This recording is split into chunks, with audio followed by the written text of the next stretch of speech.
Hey there, friends, and welcome to the Define Success podcast.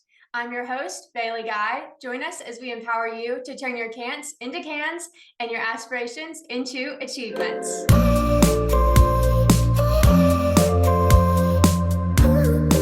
Hi, everyone, and welcome back to the Define Success podcast. I'm super excited about today's guest because she's one of my professors. So this is Miss Angie Boyd-Chambers, and she is my professional development professor. I will read you her bio real quick. So with 20 years of healthcare leadership experience in public relations, marketing, and strategic communications planning, Angie Boyd-Chambers has a passion for her communication and relationship building work. She has served as the Chief Marketing and Communications Officer for Ascension Saint Thomas Health, where she spent most of her career. In 2019, she opened Boyd-Chambers Communications, a strategic marketing and public relations firm specializing in brand relevance and strategic public relations and marketing planning. She currently resides in Brentwood, Tennessee, with her husband, Matt, and 3 children. Welcome to the podcast. Thank you so much. It's fun to listen to that, and then you think, golly, God is good. Life is good. And how do we have as many hours as we have in the day? But I know we're going to talk about productivity hacks and some different things later today. So that'll be fun. Yeah, so that kind of brings us into our first question. But what inspired you to start your own company? Because I know there's so many things going on and that takes a big jump, but what really inspired that decision for you? Yeah, it had always been the bucket list, as we all call it, right? Something that I knew once I had experience to be able to share to clients from learning through my career that I would want to do and see how that went. It's kind of same with being a lecturer and professor at Middle Tennessee State, which is my alma mater. And as a student, I thought, one day I want to be able to share the knowledge like these professors are doing. And so I think, you kind of build up to those goals that you have in life. And it's kind of all a strategic set, although sometimes paths are put before you that you may not expect, and you have to follow those. But starting my own business and being able to see the clients that you bring in and help with your work, right? And your relationships. And it's all about relationships and networking. So I just thought I'd take the leap of faith and see what happened. Yeah, that's really awesome. Yeah. Trial by fire. It's the way to do it sometimes, right? Yeah. Well, if you had to go back to the very beginning of starting your own company and do it all over again or start a new company now, what do you think you would do differently now? I think, honestly, I've really loved the journey. Sometimes learning the hard way is a little bit better, right? Because then you learn lessons on your own, and people can give you advice and tell you, which I highly recommend.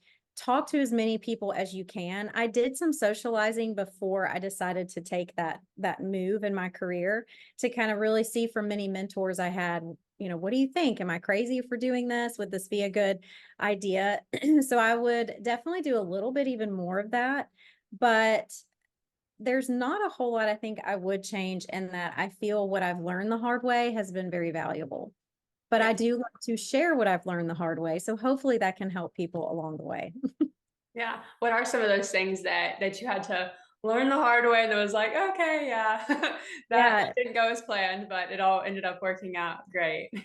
It is very scary, and I loved my career with Ascension, and I still do, and work with them as in a client capacity to help with different initiatives that they have. So the feeling of leaving a very secure job, something you love the people, and you have a paycheck, right? And then when you have a family, that becomes even more important. That how do I supplement this income that I'm leaving and the security and stability into doing this on my own? But it's all about kind of that gratification. But I would say what I'd really had learned the most is making sure, yes, relationships are important, friendships are extremely important, but always have contracts in place. Make sure that when you are doing the work, no matter how long you've been friends or how long you've known someone, lawyers are there for a reason, to help before things get where it can't be fixed, and so I think just learning, okay, and some of us would say, oh, let's do this together, but then we would go, no, hang on, we need to probably really, let's do it the right official professional way and have this in writing. So I know I'm doing what you need and you're doing what I need, and we're paying each other for our services. One of the mentors told me, his advice was make sure that you're not trading work, right? Because it could seem great in the beginning, but ultimately one of you may feel your work is more valuable than the other. So just pay each other for what you're doing together, and then things can move along smoothly. So that was good advice that I kind of followed, but I learned, like, yeah, I see why they said that. That is good advice. So if you were looking through resumes or wanting to create your own resume, what do you think separates a really good resume from a really great resume? Yeah, because there is definitely hundreds of thousands of resumes out there, right? And even in professional development course where we first met and kind of talking about that, I think especially with AI, you've got all of your chat bots now that are looking at resumes. So how are we making ourselves over the top? And that is using our key terms, keywords that are in the job description, putting it in our resume. So I love to say that when you do have a resume, it is a template, it is a foundation, but for each job, especially those that you really want, it's going to take an additional 30 minutes, maybe an hour, maybe two, by looking at the job description and putting those terms from the job description into your resume that you truly have experience with. That's a So really good piece of you're advice. getting caught, by when these kind of bots are going through and looking at that, if it's not a person, that can really help. That's a really great piece of advice. So if someone was going into a job interview, or if you were interviewing someone, what advice would you give someone? What's like your biggest piece of advice to someone going into a job interview? Prepare, take the week, make sure that you have your outfit picked out, because that's, first impression, right? And I grew up with my parents and, my dad's Army, and my parents saying, you're always dressing for the job that you want, not the job that you have. So even if you go in this interview and you are the best dressed in the room, like, overdressed to suit, and they're not, that's okay, because it looks like you care. So I would say make sure that you have taken time to feel very comfortable with what you're wearing. Prepare, do the drive a couple days in advance at the same time that you would be going to the interview, because traffic these days, you just never know. And so do it the time the interview starts. How long did it take you? Give yourself an extra 30 minutes, because you want to park, get yourself together, fix your hair, whatever it is that you need to do, maybe get your thoughts in order, and then have plenty of time to arrive. 15 minutes arrival early is great. I would say I would rather be sitting in a, waiting area or the main lobby to wait, rather than them waiting on you for the interview. And that gives you time to check your lip gloss and catch your breath.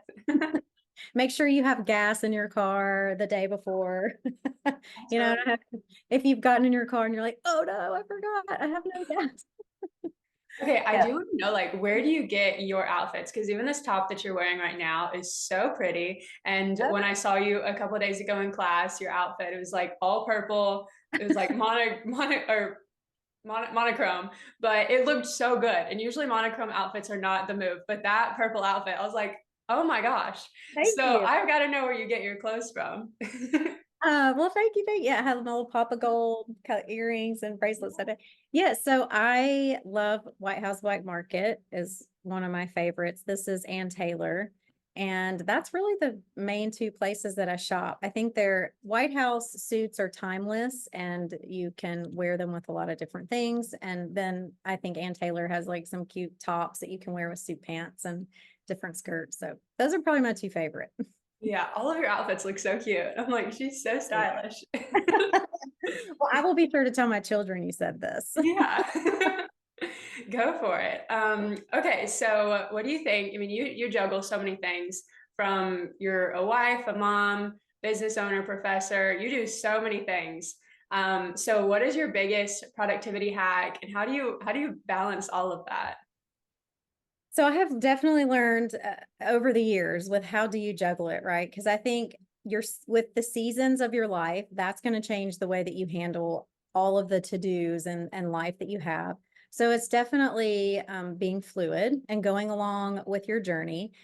What I have found to be one of the biggest pieces that helps me is I schedule things on my calendar. I try to make to-do lists and then they get lost, or I have to start a new to-do list because maybe I'm in a different location than where I had my to-do list. But we always have our phones or laptops, and we always have our calendars. So I will schedule time, especially even when you're doing client work or even work on students, looking at their papers and grading, setting yourself a timer so that it's saying, okay, I have 30 minutes allotted to work on this, and then I need to move forward. I think, sometimes you have meetings that run over and we have to then kind of manage and accept for that.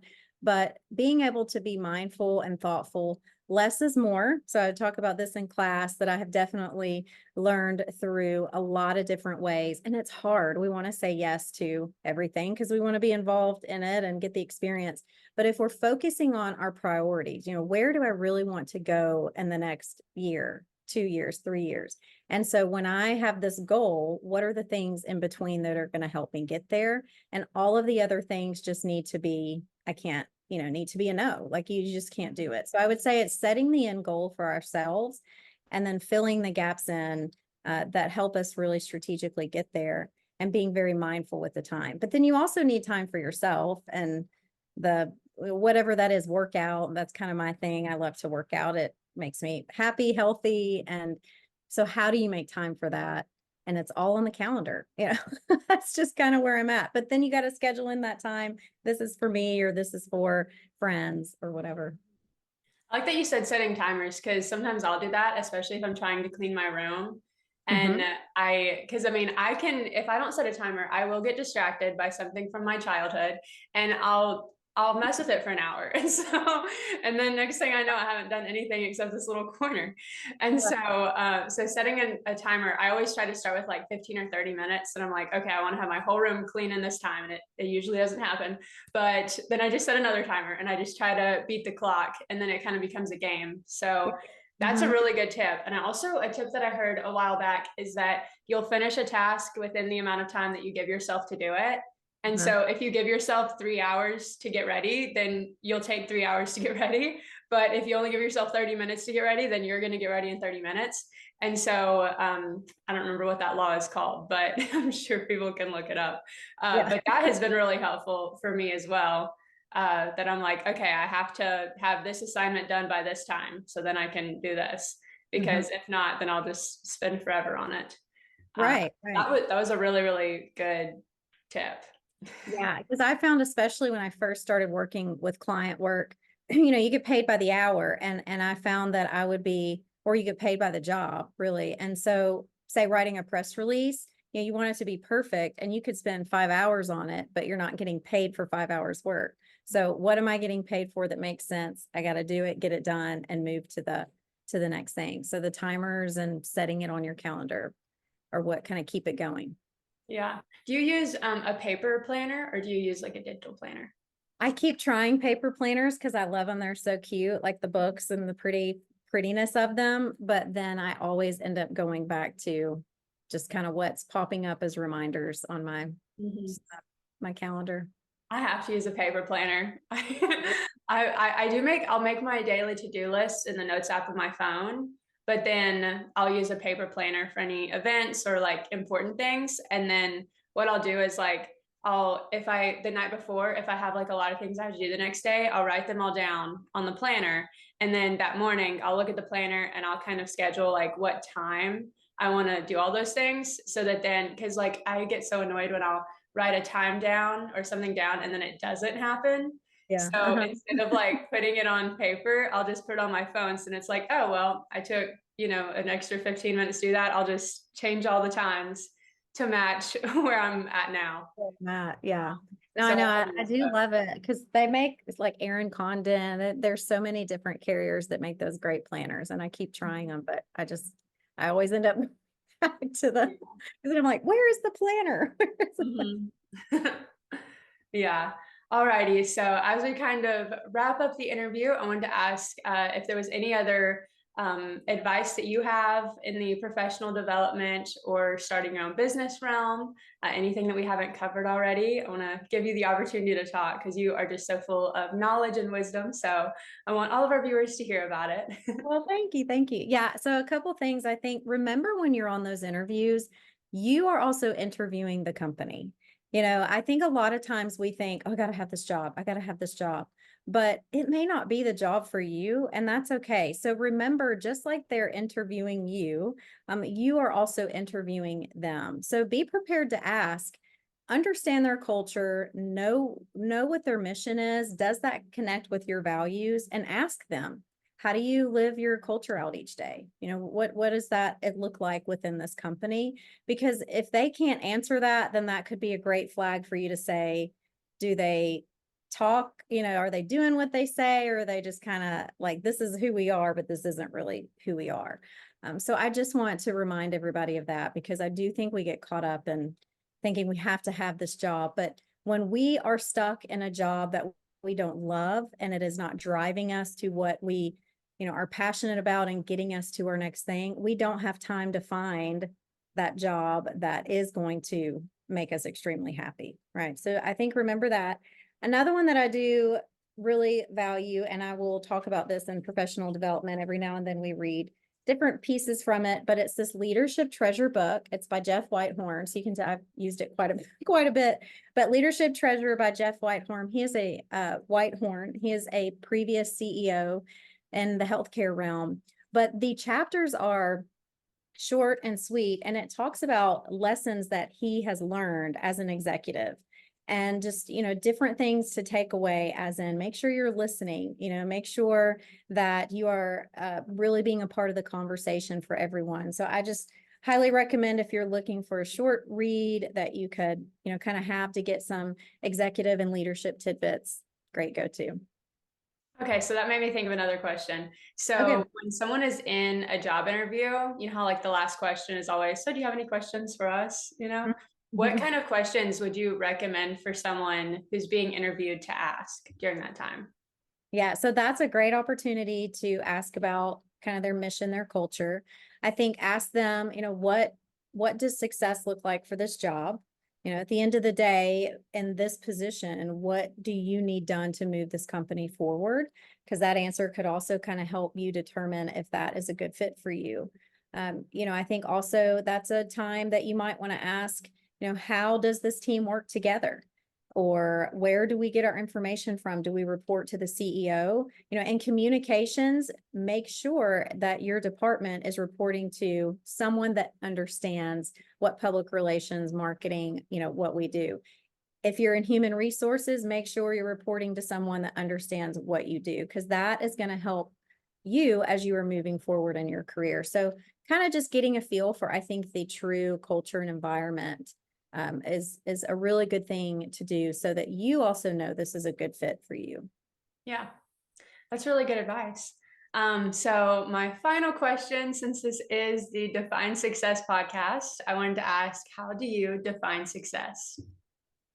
I think about that a lot, and that is such a great question. Love how you end it. I do believe it looks different for every person. For me, I think success for me is coming home every day and feeling like I made a difference. Whether that be I made a difference in, a student's life, or my kid's life, my husband's life, or the organization that I support or work for. That's healthcare is so amazing, because you feel like you get to have a little part of making a difference in people's lives as you communicate what technology is out there, right? Or what the hospital or healthcare system can do for you. So yeah, I would just simply end it that way, to say success for me is, did I make a difference in someone else's life today? Yeah, that's so awesome. Well, that was the end of our time, and so I just wanted to thank you so much for your time. I know you're so busy, and you're Thank talking you. about rushing your kids to school the other day, and I was like, goodness gracious, she just does it all. Yeah, I'm always like, we're coming in. Yeah, yeah. Hold So, and I can imagine that. That's so funny. So thank you so much for your time. You are just so amazing, and I can't wait to continue hearing from you in our class this semester. I'm very, very excited for it. Awesome. Well, you'll have to keep everybody updated. We'll do something else. Maybe we'll get the whole class on one day and wave to everybody. Yeah, and I'm sure a lot of things I learned in the class will end up coming up in the podcast. So for all my viewers, keep listening. Right. Definitely more to come. Well, thank you so much. Thank you. Thank you so much. Have a great day. Bye. Bye-bye.